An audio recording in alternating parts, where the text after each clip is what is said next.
Hi kids, this is Miss Debbie again, and I hope you have enjoyed the stories from I Heard Good News today as much as I've enjoyed reading them to you.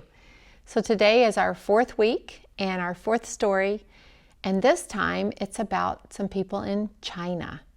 So hence I've got, as you've seen me the other weeks, I have on clothing from those different places.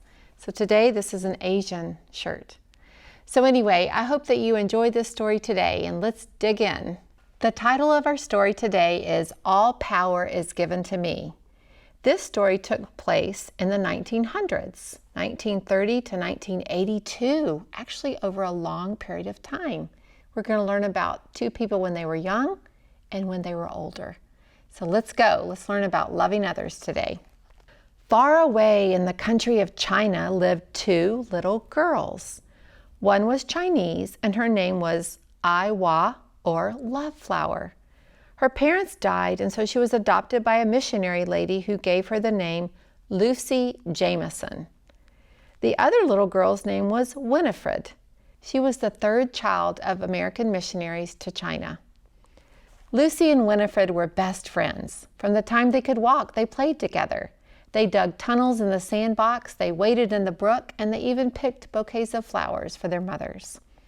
They went to school together, and they could both speak Chinese and English. Finally, one day, Winifred returned to America to go to college. Later, Lucy actually came to America also to go to college, but after graduation, Lucy went back to China. Only once did Winifred see her friend again. Lucy came to America for Winifred's wedding. But then the war came, World War II. Lucy and Winifred could not visit each other anymore. The Communist government of China did not allow any travel back and forth between America and China. They did not allow American missionaries in China anymore. They did not even allow letters to be written between the girls. They closed all the churches. Everything had changed in China. In America, Winifred often wondered what was happening to Lucy. She missed her very much. She prayed for her every day. 30 years went by. Never once in all those years did Winifred hear from Lucy. But the time came when Americans were again allowed to visit China. Winifred and her husband were planning to go to China on a trip. How Winifred wished she could find Lucy. She wanted to see her again so badly. But she had no address. She did not even know whether Lucy was still alive or dead.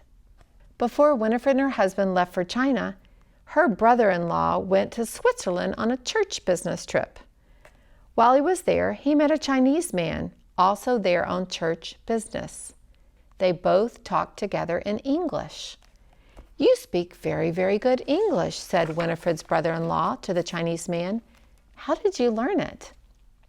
"Oh, I learned it from a Chinese woman who had an American name, Lucy Jameson." "Lucy Jameson!" exclaimed the other. "She was the childhood friend of my sister-in-law. I can't believe you know Lucy Jameson." "Yes, but how do you know her?" "Well, I've never met her, but my wife's sister knows her very well." They were childhood best friends in China, said Winifred's brother-in-law.